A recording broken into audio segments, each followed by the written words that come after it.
Now, the best practice is to have conversion metrics clearly defined in the reporting and set up in Google Analytics. Now, if all the SEM wants to do is show you cost per click, because I see this, I see their reporting.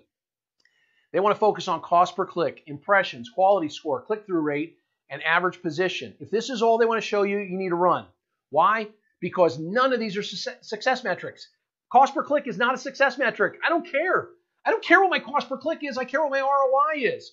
Impressions are worthless. Don't tell me I got 2 million impressions. That means nothing, right? I don't care what my quality score is. You should care, Mr. Vendor, but not me. Great, you improved my quality score. Did I get more leads? Did I sell more cars? Click-through rate. I don't care. I can get a great click-through rate, and all of those people can leave my site right away and not do any business with me.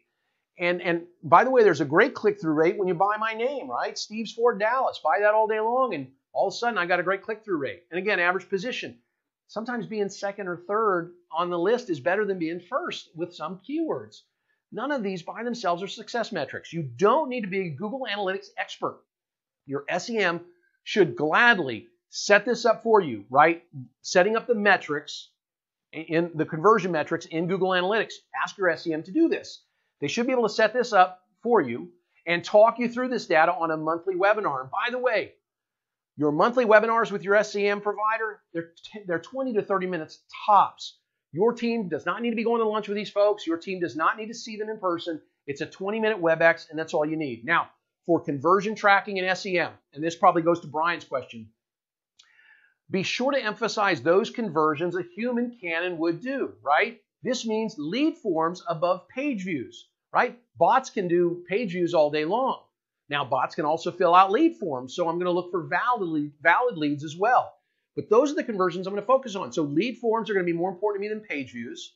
And phone calls using a call tracking number specific for PPC above everything else, right? So I'm going to look for chats, I'm going to look for texts, I'm going to look for lead form submissions, and I'm going to look for phone calls. These are the things a human can do that a bot cannot do, that fraudulent clicks cannot get me.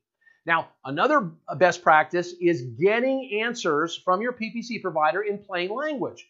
For example, the questions I have about the lack of proper goal tracking setup should be answered in words anyone can understand. If your SEM speaks in complicated verbiage, they are most likely trying to get you to shut up. So again, run. They should be able to explain to you in layman terms. Now, these are some of the best SEM practices that we just went through, but let's look at some of the worst practices. So the first worst practice is this. Unless you have an unlimited budget for PPC, you need to be very careful in what you're buying, okay? Overpaying for one bad keyword may mean that you can't buy 10 good ones, okay? In this case, the SEM didn't put a cap on the dealer's keyword spend, and they wasted money. So we had a Ford F-150 clicks that were costing the dealer an average of almost $17 a click. And yet Ford Fusion Price, which is a lower funnel keyword, right? It's more of a buying keyword than just Ford F-150. Those clicks were only costing this dealer $1.53. So for every Ford F-150 click, because this dealer didn't have an unlimited budget, that meant that there were 10 or 11 lower funnel clicks that they could have and should have bought. Longer tail clicks that are more associated with buying. Now, here's another worst practice. How about this? Competing with your OEM. Let's dive in on this one. This one cracks me up. I see this all the time. One of the worst things you can do is buy research keywords because you're most often competing with your OEM. That's what's happening here with AutoNation, Mitsubishi, and Spokane. A research keyword is where the OEM is going to enjoy a higher quality score more than any dealer, meaning they're going to get a lower cost per click. So in this case, MitsubishiCars.com is the highest quality score, the lowest cost per click. They're always going to be number one. Plus, in this case, I don't even know why the dealer would want to just buy the word Mitsubishi, but in this case, the nearest Mitsubishi competitor is 135 miles away. And if you look, AutoNation Mitsubishi Spokane owned the page after the pay-per-click. If they weren't buying pay-per-click, of course Mitsubishi is going to come up number one organically. And like I said, Mitsubishi is coming up number one in the pay-per-click because they have the lower cost per click. But AutoNation Mitsubishi has the Google My Business position locked up on desktop and mobile. So why are they competing with the OEM? I don't know. You have to ask them. But that's a worst practice. See, every wasted dollar on something like this is a PPC dollar that you can't spend somewhere else. And by the way, PPC is too expensive to buy these high funnel clicks, okay? And high funnel clicks are someone that's in the research stage. Leave this to the OEM. Let's deep dive into this one and take a look at, this is a great research keyword that we see all the time, okay? Honda. What does it mean, right? Why? For some research keywords like Honda, it could mean anything, right? Autos, motorcycles, scooters, ATVs, jets, lawnmowers, snow throwers, generators, boat engines, robots. But there's another AutoNation store buying the word Honda. There's a Larry Miller store buying the word Honda in their market. To me, that doesn't make any sense. That is a high funnel keyword, and it's a research keyword that could mean anything. These high funnel keywords are too expensive.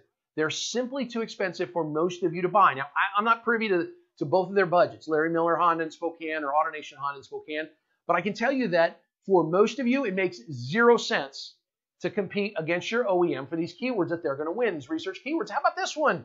Here's a worst practice, competing with yourself. And you're probably saying, well, Steve, no one. But no one would compete with themselves. Well, AutoNation is. I don't mean to pick on them, but I did these searches in my market. I live in Coeur d'Alene, Idaho, and so these searches were in my market. I discovered this gem when I was building the SEO portion of today's webcast. It looks like AutoNation Chevy in Spokane Valley has 2 SEM providers bidding against each other, the 2 ads that you see.